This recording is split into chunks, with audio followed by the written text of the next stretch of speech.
Olá a todos, então hoje a gente está começando mais uma live, sejam bem-vindos todos. Essa semana vai ser uma semana especial, porque a gente vai ter duas lives, então, ao mesmo tempo não, na mesma semana. A Stephanie, que é nossa bolsista, já está colocando em modo público, para que todo mundo possa estar assistindo. Então, essa semana a gente tem a live da Lina, que eu vou apresentar daqui a pouquinho, estou esperando um pouquinho as pessoas poderem entrar. E amanhã a gente tem, então, a live da Ponto URGS, certo? As pessoas estão começando a entrar, já estamos no modo público. Então,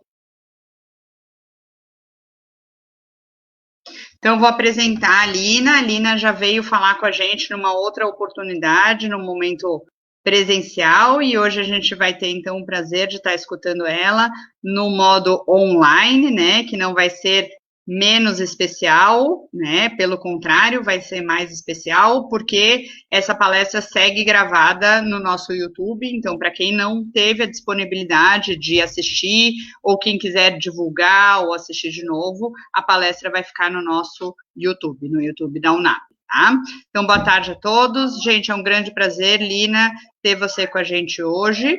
A gente vai ter as perguntas através do Facebook, então as nossas espectadoras e os nossos espectadores vão poder estar mandando tudo pelo Facebook, e eu vou te repassando depois, quando você terminar a sua fala. Então, hoje a Lina vai estar falando aqui com a gente sobre envelhecimento e sexualidade, um tema tão importante e tão cheio de tabus, né? Lina, obrigada por ter aceito.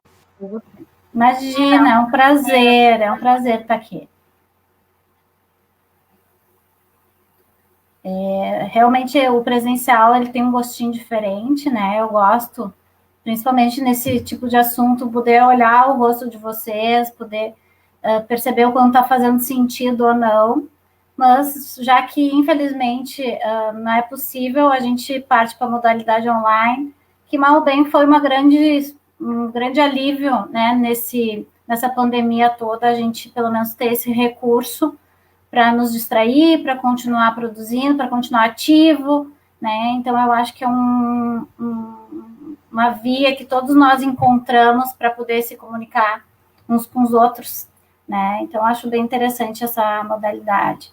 Eu não sei quantos de vocês estiveram da outra vez, mas a ideia é que a gente poder trazer o tema da sexualidade, que para esse público me traz muita satisfação em estar trazendo, justamente porque vocês tiveram um papel importante, a geração de vocês tiveram um papel muito importante para que a sexualidade seja vista com um pouco mais de naturalidade e com um pouco menos de tabus e mitos, né, que a geração atual está podendo ter, e a próxima menos ainda.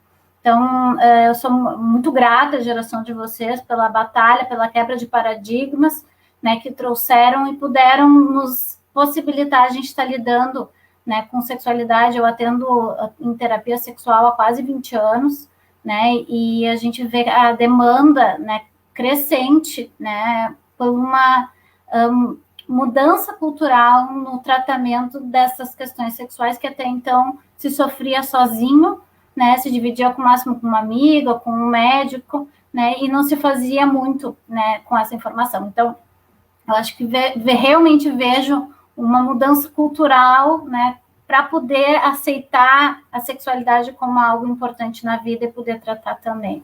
Eu estava super na dúvida aqui se compartilhava ou não as minhas lâminas, mas eu vou compartilhar só para que a gente possa usar como embasamento, porque se me deixar eu falo bastante sozinha, né? Então, eu percebi, né, nos stories do Face, que vocês já falaram sobre envelhecimento ativo, e como é importante a gente poder estar falando da questão da sexualidade nesse envelhecimento ativo, já que é uma das vias que todos nós temos de lidar com o nosso prazer pela vida, com o nosso prazer individual, com o nosso prazer com a pessoa que a gente tem maior cumplicidade. Então, eu costumo dizer que quando a gente fala em sexualidade, a gente vai mexer em alguns aspectos da nossa vida pessoal que talvez em nenhuma outra área isso seria mexido. Então, é um aspecto que é parte da nossa pessoa como um todo, faz parte de quem a gente é. A gente constrói as nossas relações a partir das nossas relações com o prazer, com o desejo, com a excitação, né? Então, quando a gente fala de sexualidade, a gente não está falando de genitalidade. Quando a gente fala de sexualidade, a gente está falando da nossa relação com o prazer e a nossa relação com o corpo, né? Então, acho bem importante vocês conhecerem, né? Existe a Organização Mundial de Saúde Sexual, né, que vem entrando cada vez mais em associação com a Organização Mundial da Saúde e que estabeleceram o conceito de saúde sexual, então, como um estado de bem-estar físico, mental e social. Vejam só, o social está incluído nisso, em relação à sexualidade. Não é a mera ausência de doença ou disfunção ou enfermidade. Então, não é não ter uma doença. A saúde sexual requer uma abordagem respeitosa e positiva em relação à sexualidade e aos relacionamentos sexuais, como também a possibilidade de prazer, experiências sexuais seguras, livre de coerção, discriminação ou violência. Para a saúde sexual ser obtida e mantida, os direitos sexuais de todas as pessoas devem ser respeitados, protegidos e cumpridos. Eu não vou trazer aqui para vocês hoje, mas existem 13 direitos sexuais, né, que dentre eles está o prazer, está a responsabilidade, com o outro está a não violência, né, direito à informação científica, que por isso eu estou aqui, então, cumprindo esse papel do direito sexual com vocês. Vocês sabem muito bem, né, a população idosa está crescendo de uma forma gritante, né, segundo o IBGE, em 2050 haverá no país o mesmo número de adolescentes e adultos jovens que idosos. Então, não basta a gente se preocupar com a sexualidade só dos jovens, porque vai ter uma população enorme por aí, né, que vai precisar da sua sexualidade atendida também. E hoje em dia a gente já tem clareza, né, do quanto a saúde sexual tem um papel fundamental, né, no bem-estar como um todo, né, na felicidade, no bem-estar subjetivo, que é o termo conceitual que se usa hoje em dia para a felicidade, já tem incorporado a questão da saúde sexual e o bem-estar sexual como um dos critérios de qualidade de vida, né? Então, a importância de a gente poder estar falando sobre isso. Eu vou trazer aqui algumas considerações em relação aos aspectos sociais. Eu tenho paixão por essa Barbie idosa, né? Eu acho ela linda, né? A gente tem no mundo ocidental a questão do desejo sexual e atração sexual ser muito ligada à questão da juventude. E eu acho isso tão injusto, porque se a gente parar para pensar, né, essa sexualidade viril, com tempo prolongado de ereção, né, com a possibilidade de mais de uma ejaculação, essa sexualidade é uma sexualidade que a gente vive uma etapa da nossa vida, vamos dizer ali dos 20 aos 40, 45, né? Sendo que a gente hoje em dia está falando em expectativas de vida tão aumentadas que, se a gente falar para pensar, isso foram o quê, né? De 20 a 50, vamos dizer, são 30 anos. No mínimo, se tem mais 20 ou mais 30 anos de vida, em que a gente vai estar falando de uma sexualidade que é diferente, ela não é pior. Né? A gente tem como critério de saúde sexual, né, aquela sexualidade jovem, aquela sexualidade em que a gente entra em contato primeiro na nossa vida. Mas isso não significa que a sexualidade que a gente vai tendo na meia-idade ou quando a gente é idoso, ela é uma sexualidade pior, ela é diferente, né? E eu não estou querendo aqui passar mãozinha na cabeça de ninguém, de, eu estou aqui para que vocês se convençam que é assim mesmo e pronto. Não. Quanto mais consciência a gente tem de como é a sexualidade quando a gente é idoso, melhor a gente consegue usufruir dela. Então, por isso que eu estou aqui.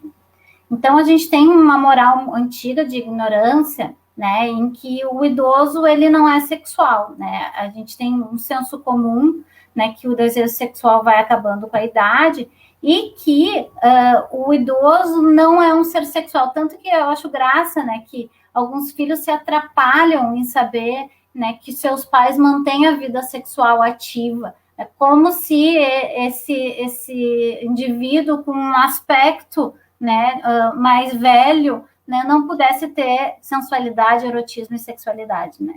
E tanto que o jovem, né, a sexualidade é algo sensual e no idoso é visto como uma libertinagem, como, né, o brinco, né, que o homem e a mulher idosa são safados, né, como se eles estivessem fazendo algo que não fizesse parte da vida nessa etapa da vida.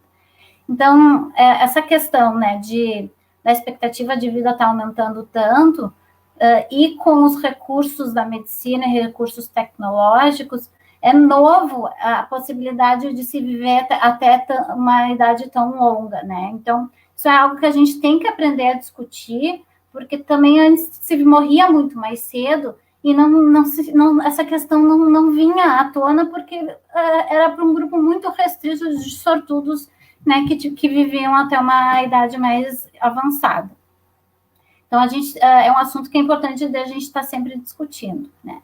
A gente vê que existe um prejuízo maior, né, para os homens na sexualidade na terceira idade, porque existe uma caracterização de masculinidade muito ligada ao desempenho físico e à questão da capacidade sexual, né? Então, quando os homens vão envelhecendo e essa sexualidade vai se modificando, a gente vê que eles acabam se fazendo uma autopenalização, uma autocrítica maior e acabam se prejudicando muito mais em termos de sexualidade do que as mulheres, que mal ou bem, infelizmente, socialmente, é mais aceito que elas tenham, né, uma libido menor, ou não se tenha orgasmo, ou que realmente não tenham nem desejo, né, para uma aproximação sexual. Então, existe uma pressão menor nas mulheres e existe essa questão, eu brinco, né, sempre que eu dou aula sobre sexualidade,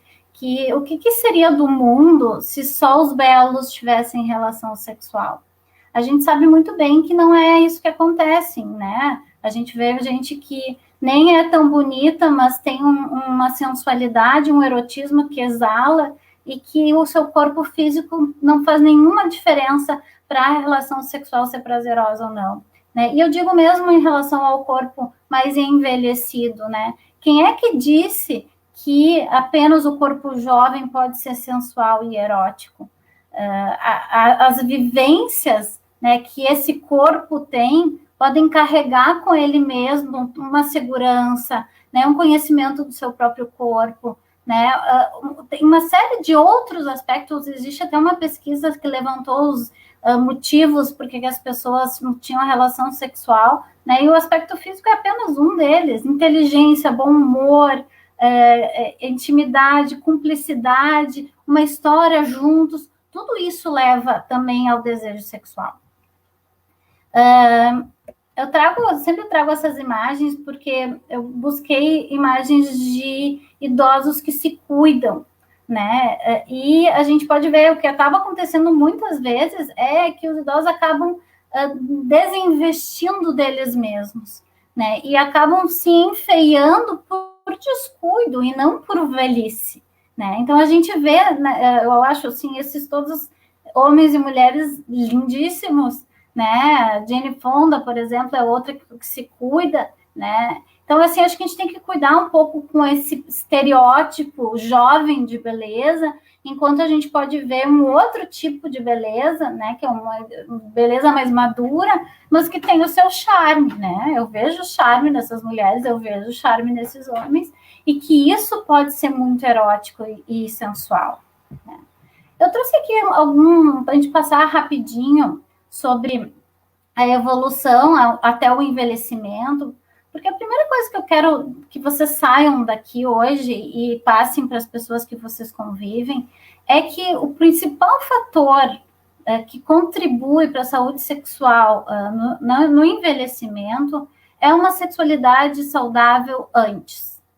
se eu desenvolvi uma sexualidade em que eu tenho tranquilidade com o meu corpo, que eu tenho uma flexibilidade de, ao passar da vida, ir experimentando coisas e identificando o que eu gosto em cada etapa da vida, essa flexibilidade, né, de o quanto a gente vai mudando, né, com o passar da vida, esses são os indivíduos que vão conseguir ter uma sexualidade saudável no envelhecimento também. Então, essa meia-idade, esse desenvolvimento,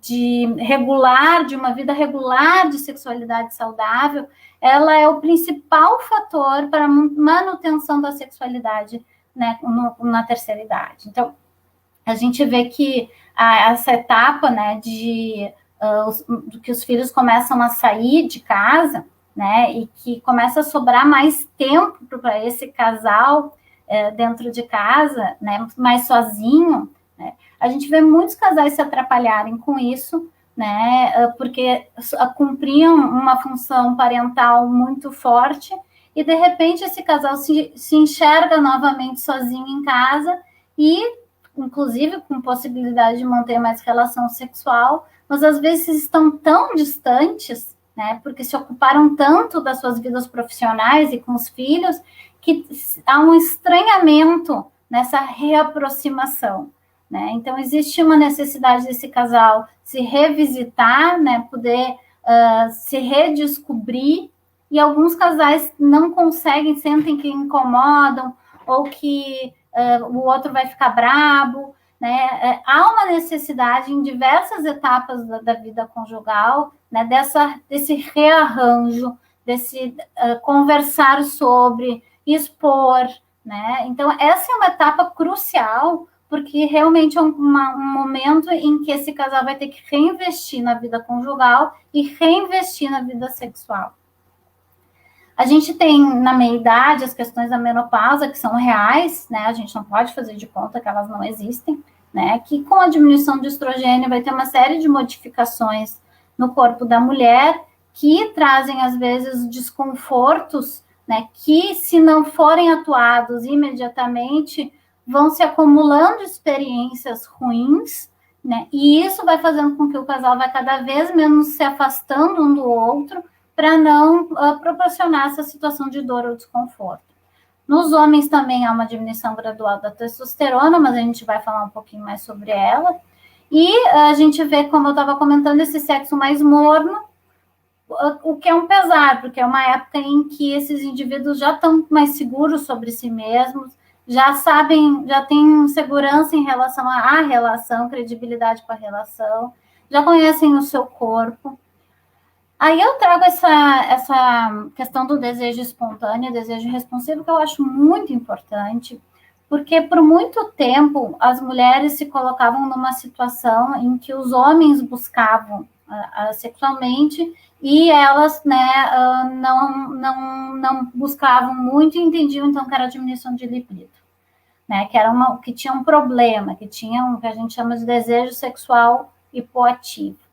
No entanto, a gente reformulou, os nossos sexólogos, e a gente tem Rosemary Basson, né, que é uma estudiosa no assunto, que fez uma modificação importante, inclusive, que teve influências nos manuais diagnósticos, que aquelas mulheres que não possuíam um desejo espontâneo, ou seja, aquelas que o desejo vem, né, e elas tomam alguma iniciativa por isso, mas que respondem quando adequadamente estimuladas, ou seja, o homem vem com carinho, vem com um agrado, fala alguma coisa, toca do jeito certo.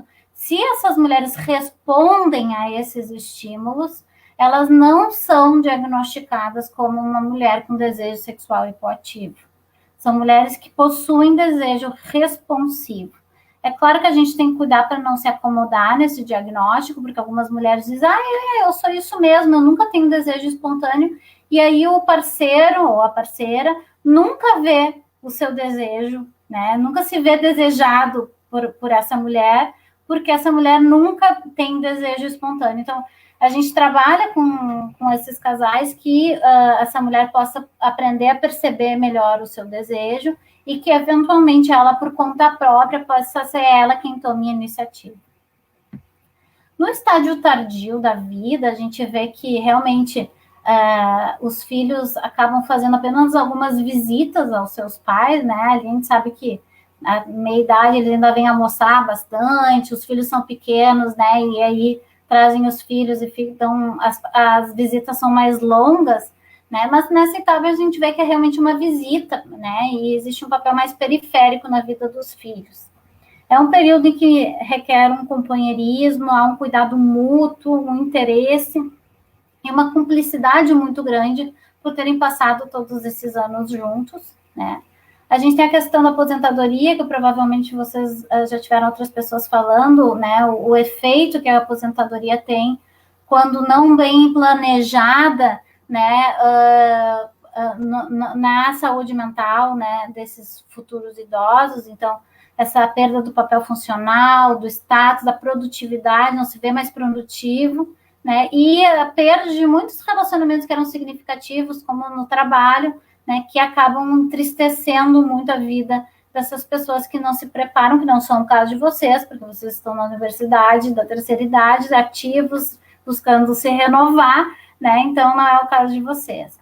E a gente sabe que a viuvez, né, acaba sendo uma etapa muito dolorosa, perder um companheiro de uma vida toda, uma companheira de uma vida toda, e o luto, né, de perder essa pessoa e a dificuldade de se identificar, de buscar outras parcerias por ter uma identidade com a viúva muito forte, né, e a dificuldade de trair, né, esse amor que viveu a maior parte da sua vida. Então, é um período muito doloroso, em que precisa se reconfigurar, né, depois de tantos anos, e que influenciam também, né, na questão do desejo sexual.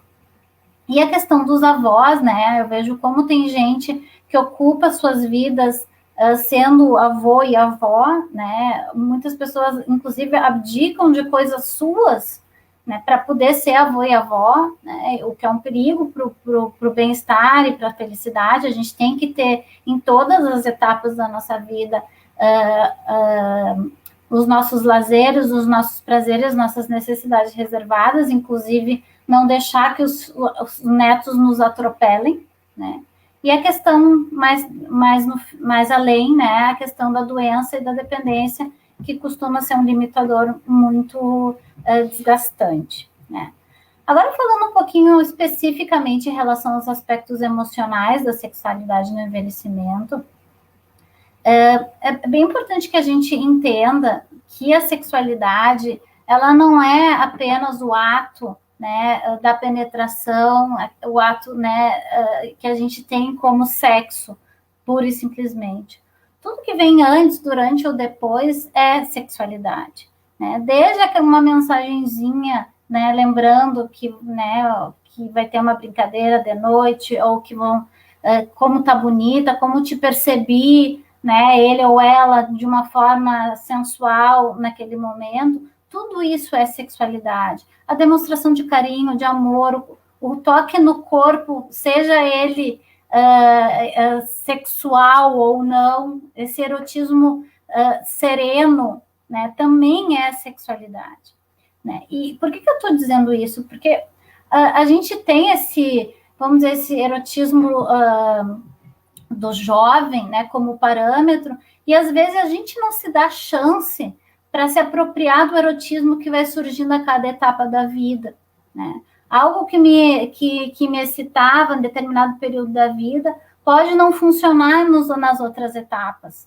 E se a gente não se ressignificar e permitir que a história de cumplicidade seja motivo de erotismo, que aquele riso que só a gente conhece dele ou dela, que é a gente que tira, né? A brincadeira, né? Que eu costumo dizer, o sexo nada mais é do que a brincadeira dos adultos, né? Não tem nenhuma situação em que a gente vai literalmente se despir, né, da nossa pose, dos nossos bons costumes, né? Ali a gente tem que estar livre para poder explorar, brincar juntos, né? Essa liberdade, né, durante a atividade sexual é muito importante para que a gente possa ir reconhecendo durante a vida o erotismo de cada etapa.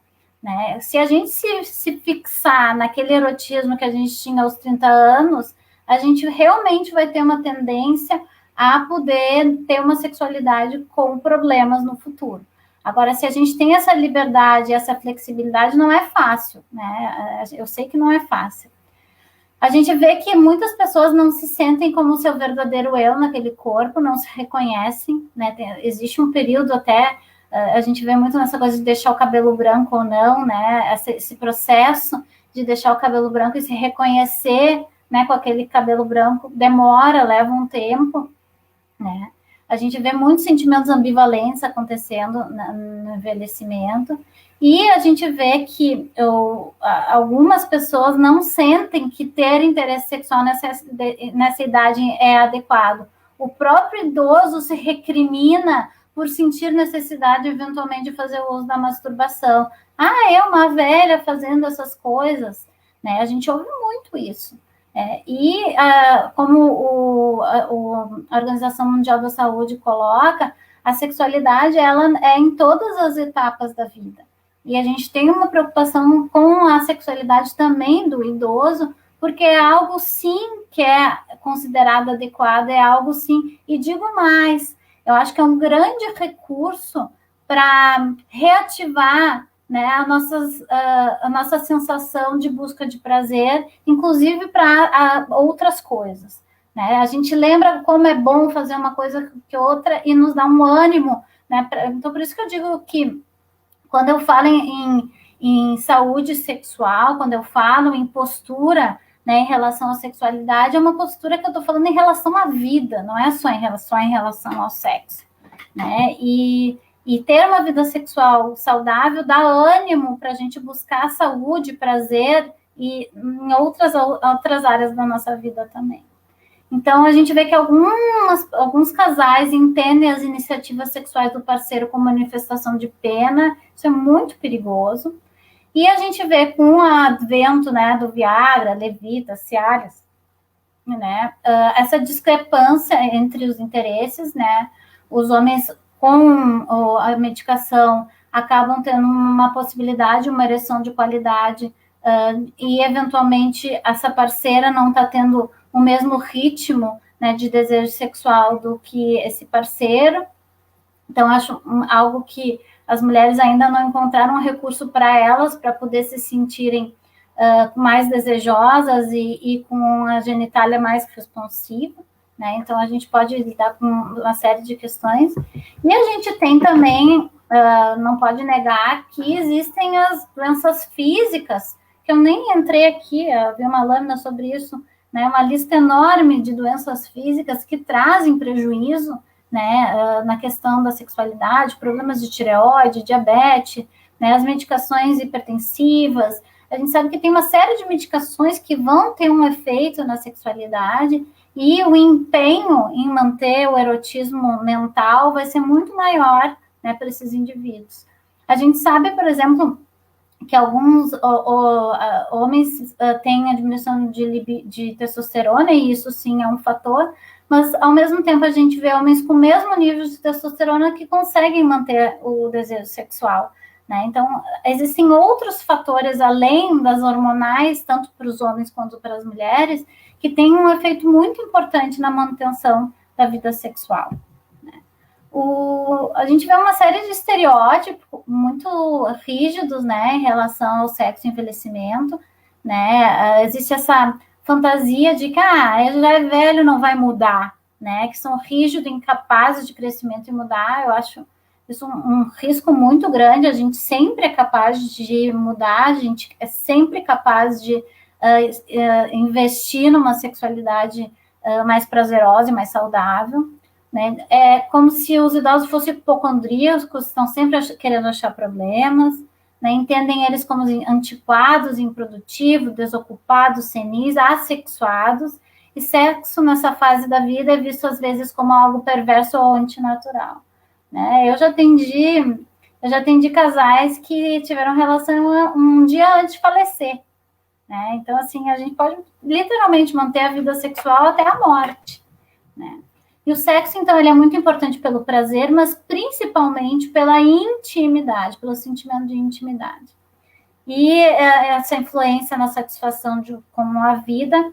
E é muito importante que a gente se empenhe muito na questão da qualidade dessa atividade sexual, muito mais do que a quantidade. Isso eu não digo só, né, no envelhecimento. Em todas as etapas da vida, a gente tem que ter uma preocupação maior com a qualidade da atividade sexual do que na quantidade. É muito importante que a gente eduque os nossos homens das mudanças que estão por vir. Porque o que acaba acontecendo é que muitos homens se assustam, né, com as mudanças, e a questão emocional acaba tomando mais conta dele do que a física propriamente dita. Então, eu recebo muitos homens que estão abalados com uma eventual perda de ereção e acabam, aquele pensamento, eu costumo dizer que não tem nada pior, né, para se ter ereção do que pensar na ereção, né?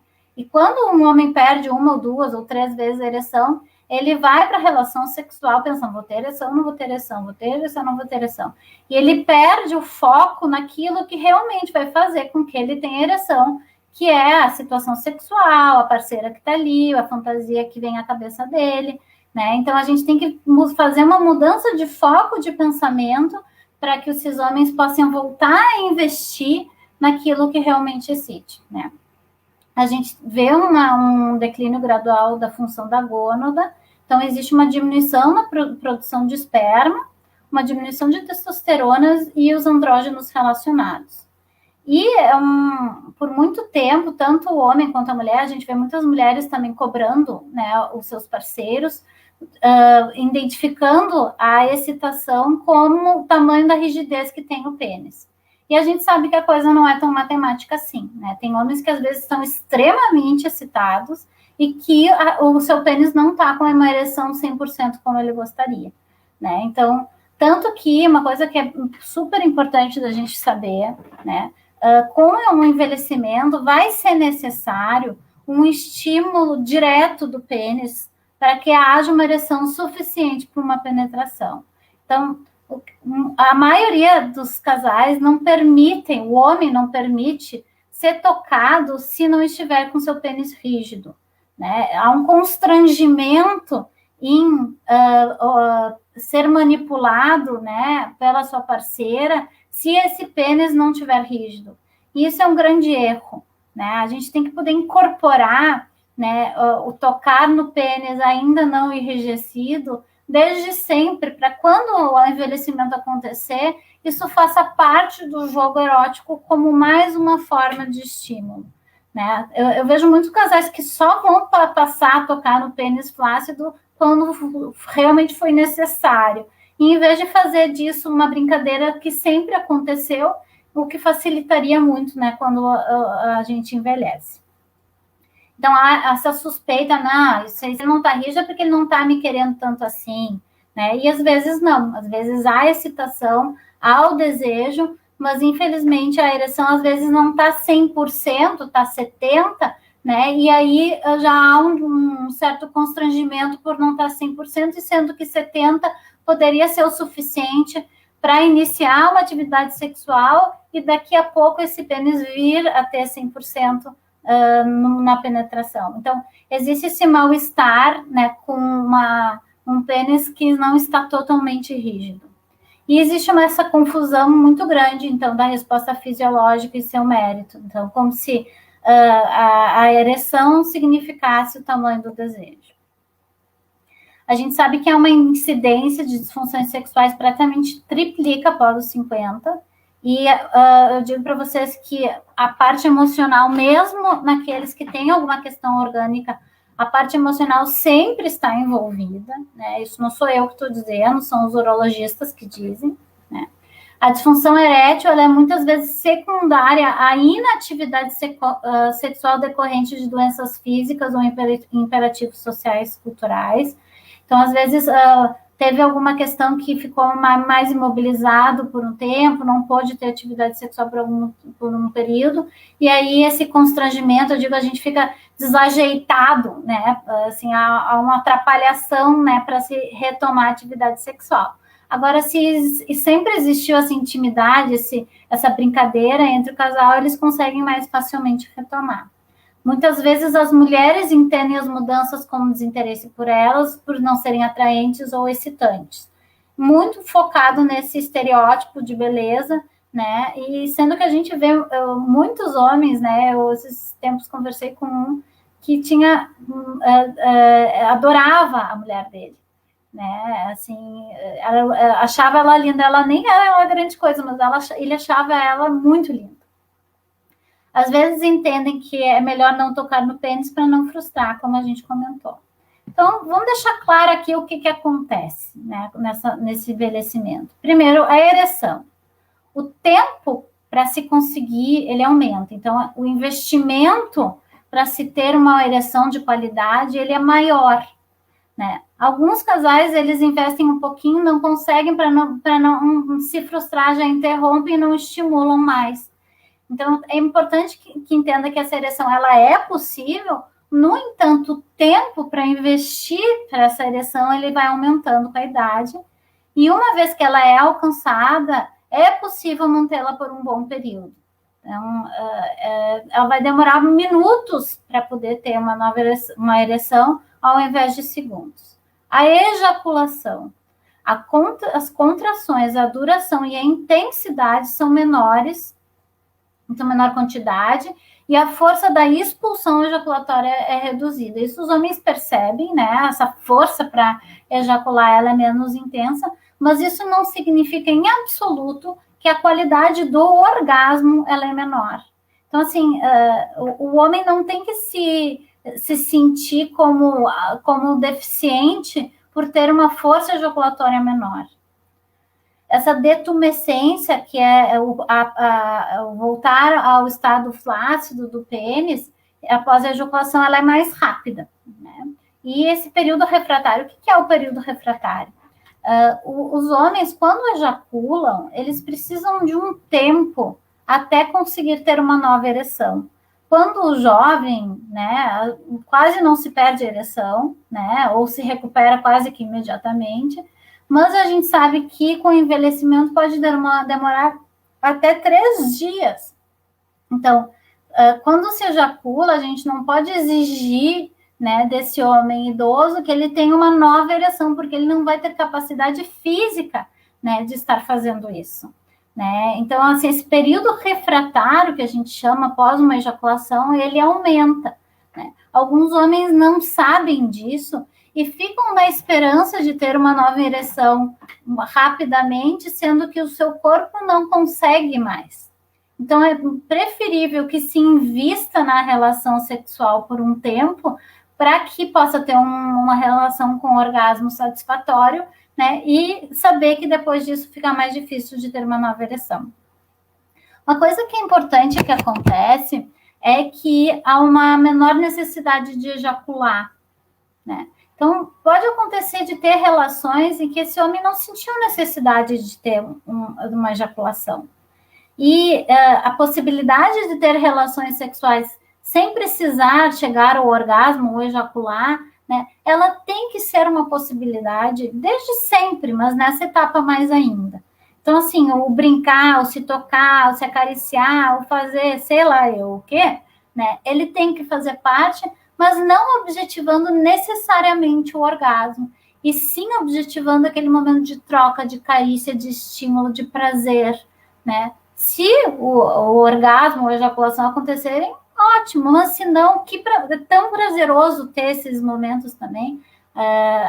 Eu sou uma estudiosa do tema da satisfação sexual, fiz mestrado e doutorado estudando o tema, e a gente sabe que existem inúmeros fatores que influenciam na satisfação sexual, inclusive um dos mais fortes é o prazer do parceiro ou da parceira. Então, o quão prazeroso é a gente conseguir dar prazer para aquela pessoa que está do nosso lado, ou então de receber um prazer, né, que de repente não vai levar ao orgasmo, mas foi tão gostoso, foi tão excitante, que pode ser satisfatório mesmo assim.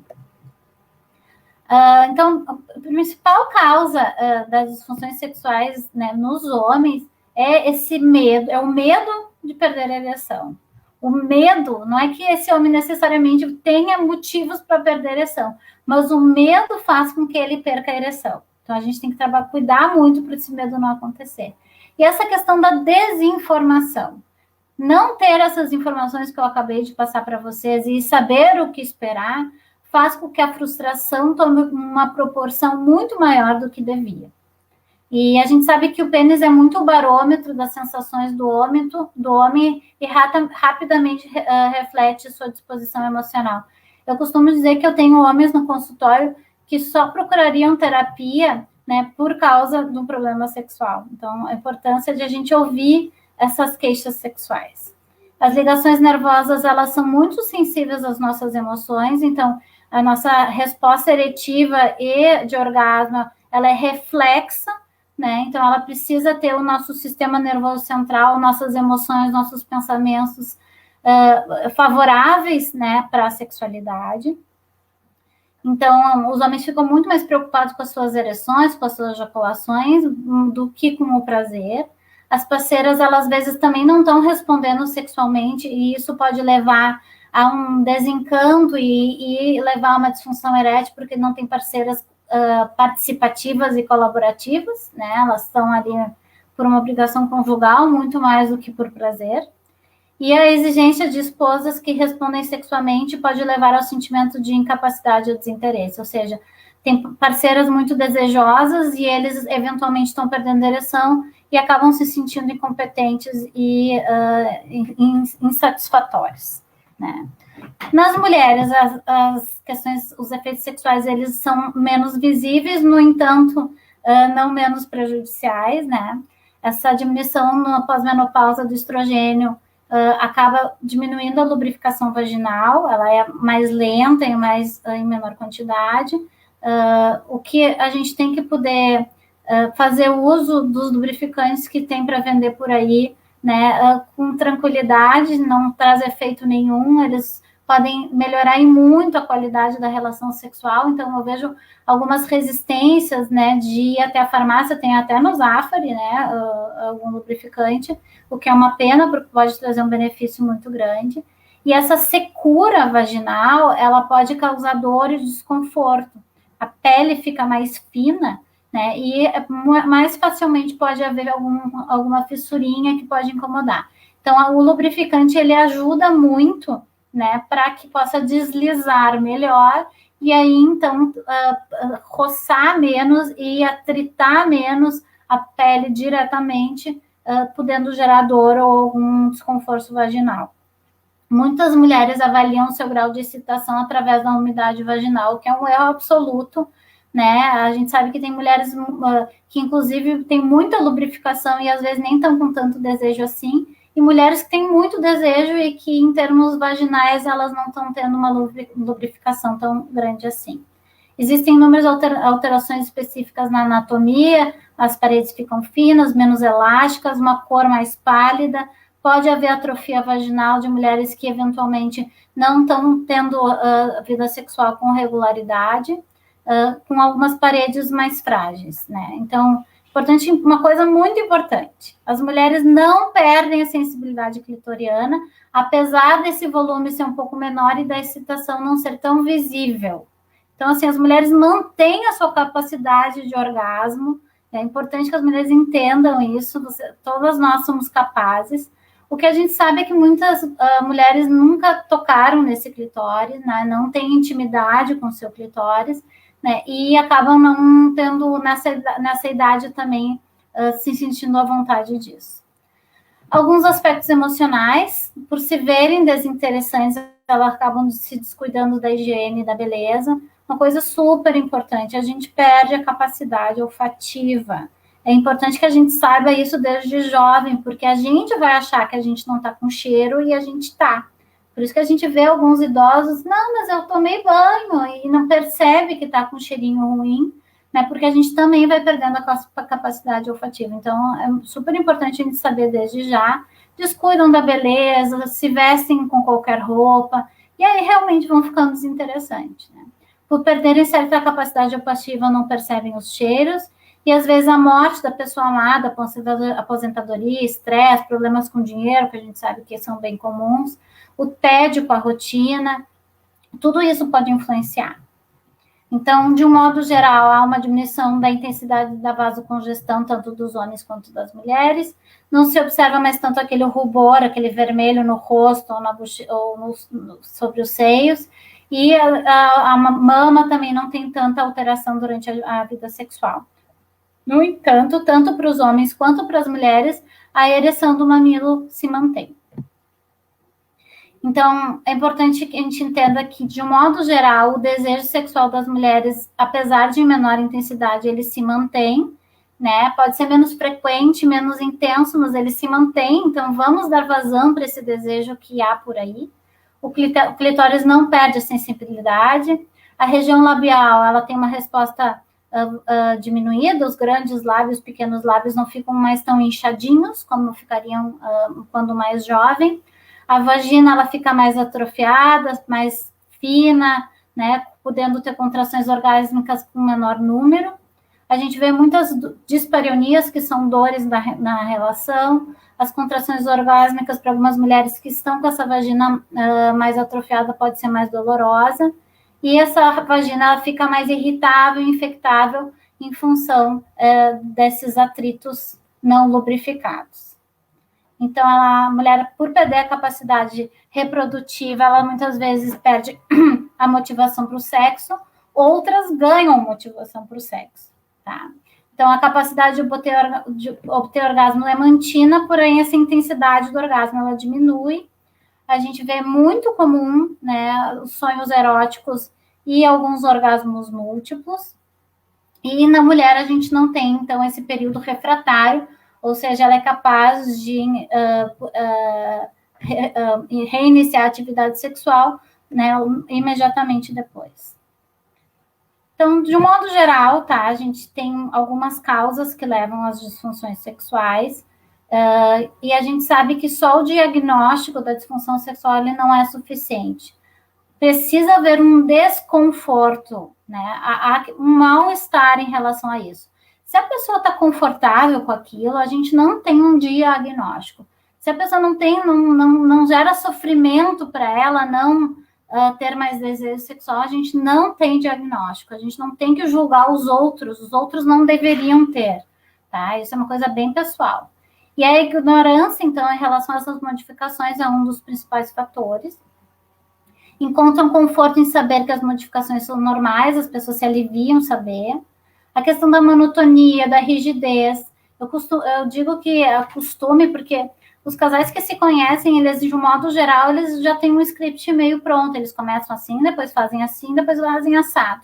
Né? Sabem que funciona, né? Então, para não correr o risco, seguem aquele script. E isso, às vezes, vai tornando a vida sexual um pouco monótona, né? E morna, né? Então, a importância de a gente poder arriscar, mesmo que se perca a ereção, né, alguma coisa diferente para poder brincar mais e tornar a vida sexual mais divertida.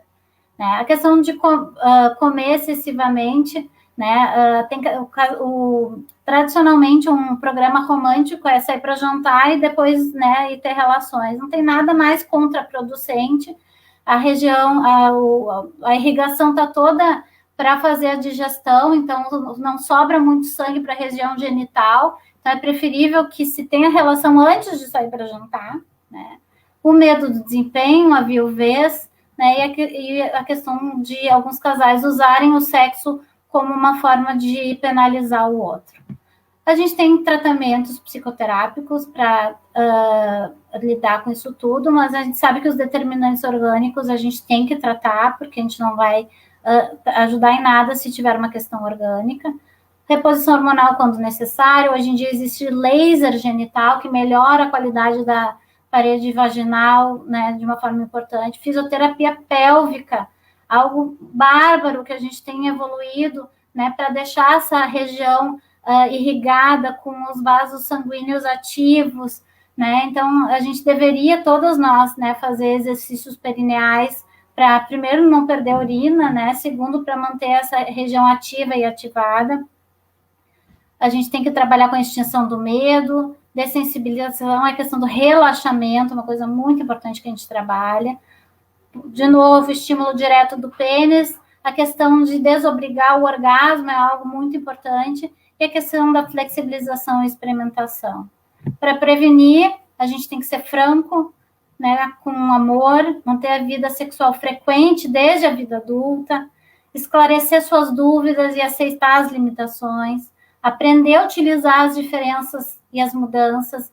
O fato do homem não precisar tanto ejacular faz com que aqueles homens que têm ejaculação rápida demorem mais para ejacular, então tem um benefício nesse sentido. Usufruir mais do tempo livre para brincar mais, para erotizar mais. Né? Quanto menos a gente pensa em sexo, menos sexo a gente quer.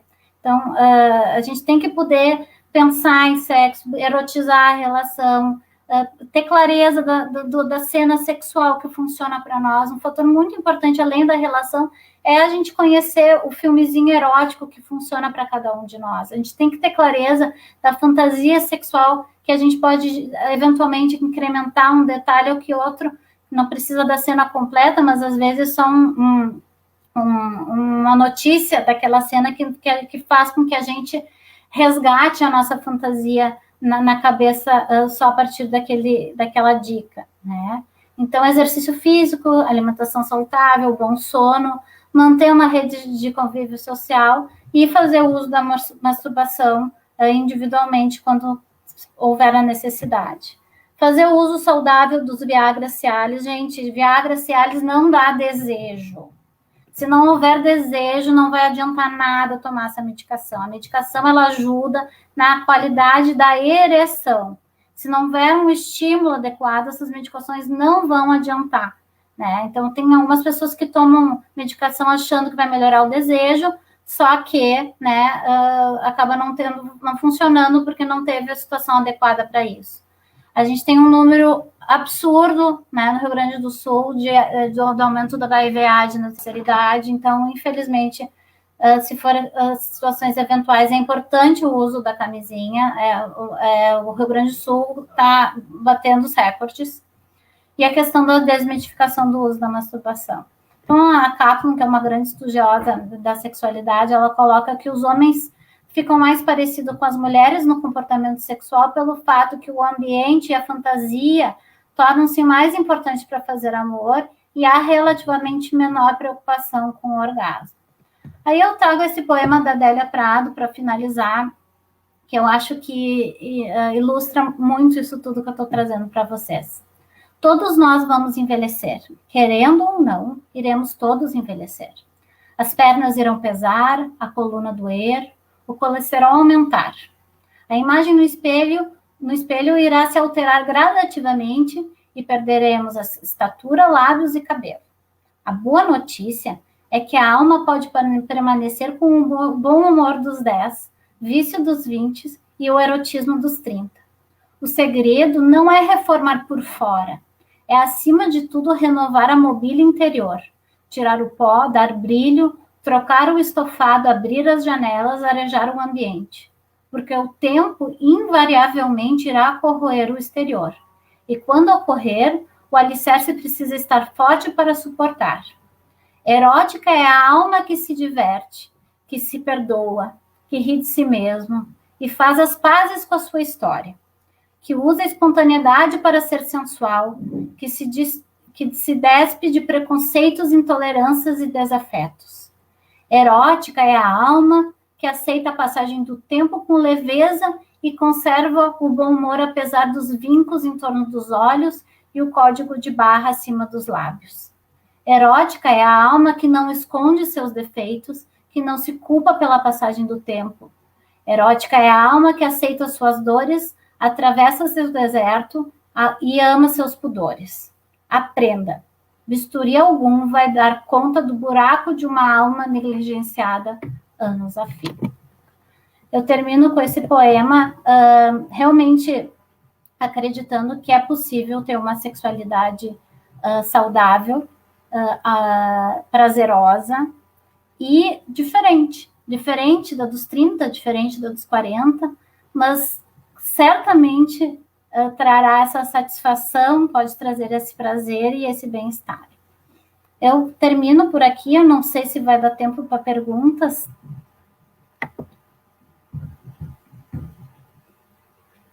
Estou aqui, tu está sem microfone. Isso. Lina, obrigada pelas suas palavras. Acho que é um momento incrível a gente poder falar para a população de 60, né, o que a gente chama de 60 mais, as pessoas acima de 60, e poder ter esse papo aberto que é tão importante e tão cheio de tabus para essa geração e para as outras gerações também, né? Quando eu conversei com a Lina, eu falei para ela que normalmente tem perguntas, mas que a gente não sabia quantas as perguntas. E vieram muitas perguntas, até porque a gente tem mais de 60 pessoas nos assistindo, né? Então, um tema que, apesar de ser tabu, é um tema que as pessoas têm se interessado. Então, que bom, né, que a gente pode falar sobre isso, que essa palestra segue gravada no nosso YouTube. Eu vou tentar sintetizar algumas principais perguntas, porque algumas foram feitas e ao longo da sua palestra você foi respondendo. Então, a primeira delas que eu queria te perguntar é a relação entre depressão e sexualidade. Muito forte, né? Assim, não tem como a gente ter desejo sexual se a gente está deprimido. Se a gente está deprimido, a gente está deprimido para tudo, né? Inclusive para o desejo sexual. E a gente sabe que o tratamento para a depressão, os antidepressivos, recaptadores de serotonina, muitos deles podem ter um efeito no desejo sexual, né? Então, assim, mas isso é importante que não entendam que não é para todo mundo. Tem gente que vai melhorar da depressão e vai ter desejo, né? Outras pessoas que até melhoraram do humor, mas ainda permaneceram sem desejo, a gente tem que suspeitar dessas medicações e ver uma melhor opção, né? Então, existe essa confusão, antidepressivo obrigatoriamente interfere na libido? Não. Tem antidepressivo que, inclusive, favorece a libido. O psiquiatra responsável, ele vai escolher conforme assim, os sintomas daquele paciente, daquela depressão, né? Então, é bem importante isso, né? A gente tem que tratar a depressão é algo devastadora, é uma doença neuroquímica, né? A gente não pode ficar achando que é o outro que né, não está se esforçando para isso, não, é uma doença química, né? E é importante que a gente saiba que tem tratamento. A outra pergunta também é com relação a uma outra doença bastante prevalente nos idosos, que é a questão da diabetes. Então, tiveram duas perguntas com relação à diabetes, né? Então, uma que existem homens que não têm ereção em função da doença, se isso pode ser tratado ou se é irreversível. E também a questão de o que a pessoa tem que saber sobre a vida sexual e a diabetes. A diabetes, ela só vai trazer prejuízo se essa diabetes estiver descompensada, né? Assim como em todo o resto do corpo, uma diabetes descompensada, ela vai ter efeitos na questão vascular, né? E o pênis também tem uma questão vascular importante aí, né? Que se tiver descompensado, vai ter prejuízo sim. O que acaba acontecendo? Alguns homens acabam tendo algum efeito pequeno inicialmente e eventualmente emocionalmente ficam tão abalados e que acabam perdendo a ereção por completo, outros não. Outros a gente realmente vê um dano irreversível, né, que alguns urologistas vão tentar inicialmente com medicação, né, para tentar ver se existe um benefício, eventualmente com uma injeção intracavernosa, ou na última etapa, a colocação de uma prótese, que é um benefício excelente, né, para esses casos que a gente vê gente tendo vida sexual satisfatória com a colocação de uma prótese, mas isso é em último caso. O médico certamente vai fazer algumas outras tentativas medicamentosas antes, ou injeção intracavernosa, né, mas não é assim, imediatamente após um diagnóstico que ocorre essa sequela, é numa diabetes descompensada. E a outra questão não, acho que você já respondeu, porque é dentro da mesma pergunta. Você falou bastante agora no final sobre a questão do HIV, e uma das perguntas aqui, que veio até antes de você falar sobre HIV, que eu achei bem interessante, é que a maioria dos homens não querem usar a camisinha, porque dizem que perdem ereção. o que devemos fazer? Então, uma pergunta de uma idosa, né, que veio antes de você falar do HIV, e eu acho que é uma questão bastante importante. Essa não é uma geração acostumada a usar a camisinha, né, Mayra? Assim, e mesmo essa geração que deveria aprender também não está aprendendo. É um grande problema essa questão da camisinha. A gente, primeiro, assim, existem camisinhas, uma coisa importante, existem tamanhos de camisinhas diferentes, tá? Não existe só tamanho médio, né? Os homens têm que encontrar aquela camisinha que melhor se adapte ao seu pênis, né? Porque uma camisinha que sobra, ela fica desconfortável lá, né? Uma camisinha que estrangula também não fica confortável. Então, a primeira coisa, eu acho que é achar a camisinha certa. Segundo, existem camisinhas ultrassensíveis, são camisinhas que contribuem muito na sensibilidade. Então, acho que é importante que também se procure esses homens que têm mais dificuldade com a camisinha, de poder usar as camisinhas ultrassensíveis. Terceiro, façam da colocação da camisinha parte do jogo sexual. Tem que se brincar com isso. Tem que fazer disso uma parte gostosa da brincadeira. Não é para tudo, né? Vamos botar camisinha. Não, tem que ser como uma brincadeira. A mulher tem que participar, pode se envolver, né, nessa colocação. Agora, não tem jeito, né? Assim, a gente não sabe. Às vezes, a própria pessoa não sabe que está com HIV, né? Assim, não é por mal, mas, assim, é muito preocupante os índices de HIV no Rio Grande do Sul em idosos. É muito grave, né? Então, infelizmente, assim, não bobeiem. Ou não tenham relação até poder fazer teste, né? Se envolvam, se brinquem, se toquem, né? Mas não vão partir para sexo oral, que também pode ser forma de contágio, ou penetração, né, sem camisinha. Acho que esse tema é bem importante, né? E eu acho que é mais tabu ainda do que falar sobre sexualidade, né? Não se fala muito sobre a questão do HIV em idosos e tem aumentado. Uma coisa importante que eu acho que eu falo para os meus adolescentes, mas eu vou falar para os idosos também. Homens, façam uso da masturbação, façam uso da camisinha na masturbação. Assim, se acostumem ao estímulo no pênis com camisinha sozinho primeiro, que vocês vão ficar mais confortáveis, para depois passar para a penetração. Isso vai deixar vocês mais familiarizados, acostumados, né, e isso torna mais fácil na hora da relação. E a última pergunta, para a gente ir encerrando, eu queria escutar um pouco o que você acha do efeito da pandemia na questão da sexualidade dos idosos, né? Muito do que você falou, né, não está relacionado à pandemia, né? Então, a gente teve uma mudança aí comportamental neste momento tão atípico. Então, eu queria escutar um pouco o que você acha e que dicas que você dá para essas pessoas que estão isoladas, né? Só aquele casal, e como que isso pode, né, prejudicar a sexualidade. O efeito da pandemia emocional foi pandêmico, tá, Mara? Assim, não só nos idosos, mas em geral. Muita gente deprimiu, né? A gente sabe o quanto rede social é algo importante para a saúde mental, é um dos principais fatores de manutenção de saúde mental. Então, assim, eu tenho uma preocupação muito grande de como a população, em geral, vai sair da pandemia emocionalmente, tá? Teve muita criança deprimida, muita gente deprimida. Eu acho, assim, eu me preocupo muito com aqueles idosos que estão sozinhos, né? Assim, sem ninguém, não estão realmente dialogando.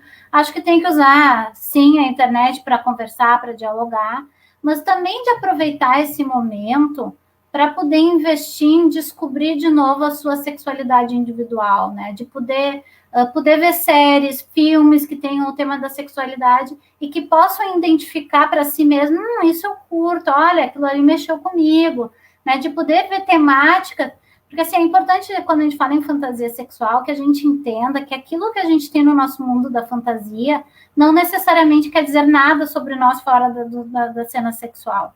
Né? Então, assim, desejar coisas que talvez a gente até se constranja de desejar, né, não significa absolutamente nada sobre nós fora dali.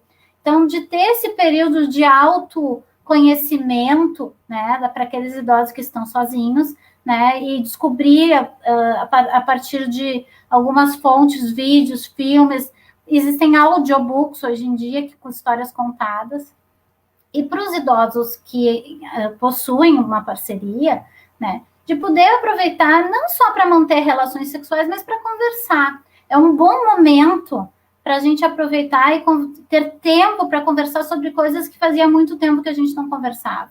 E de poder se explorar, poder brincar, poder tentar de um jeito, poder tentar de outro, né? Mal ou bem, o sexo, né, Mayra, pode ser uma grande via, né, de satisfação no meio disso tudo. Né? Tem alguns casais que, inclusive, incrementaram a sua vida sexual nesse período porque tiveram mais tempo para investir. Né? Não tinha ginástica para ir, não tinha reunião para ir, não tinha que cuidar dos netos, porque senão o neto ia me contaminar. Então, sobrou mais tempo também para investir nessa exploração emocional, mas também sexual. Né? Então, assim, do mesmo jeito, vejam série, conversem sobre o que vocês viram que acharam interessante, o que nem morta faria, ou bom, olha que interessante isso, que legal, mesmo que não vá fazer, né, de poder conversar sobre o que mexe comigo, né, porque muitas coisas a gente não vai colocar em prática, mas mexe comigo mesmo assim, né, então de poder ter esse diálogo sexual de uma forma mais intensa. Muito interessante, você sabe que você estava falando, e a gente tem um clube de leitura, e tem alguns livros bem interessantes, tem um livro que eu li recentemente, e que eles falam até, eles falam que é uma escola de viúvas que vão fazer um curso de escrita, e na verdade elas se descobrem querendo falar da sexualidade. Então, o quanto também esses espaços têm que ser ocupados, tem que se falar sobre isso, né? Uma das técnicas que eu uso, inclusive, Mara, de repente vou deixar a dica aí para vocês, é fazer justamente contos eróticos. Né? Fazer uma coletânea de contos eróticos que elas enviem anônimo para ti, né? E que se possa fazer, olha que bacana que seria, tá? Uma coletânea de contos eróticos no envelhecimento. Ia bombar isso. Ideia, já ganha, vamos te chamar, então, em 2021. Ganha prêmio, isso aí ganha prêmio, se vocês fizerem. Já fica algum projeto para 2021, podemos pensar em alguma coisa bem interessante. Me envolve aí que eu vou adorar. Lina, queria te agradecer, foi muito esclarecedor, a gente teve uma participação intensa aqui no chat, a palestra fica disponível, então, no YouTube da UNAP, então já temos uma nova data aí para 2021 começar esse projeto, de repente, de contos eróticos. Ia ser super legal. Bem interessante e bastante inovador. A gente, inclusive, deu um workshop uma vez sobre como escrever um conto erótico. Eu não sou da literatura, mas dá para chamar alguém da literatura aí para ajudar. Né? Gente, muito obrigada por me escutarem. Eu espero realmente ter contribuído em algo para vocês. Né? Podem me procurar no Instagram, no Facebook. Vou ter o maior prazer de estar respondendo alguma pergunta que por aqui eu não consegui. Obrigada pelo convite e pela confiança, Mayra. Obrigada a você.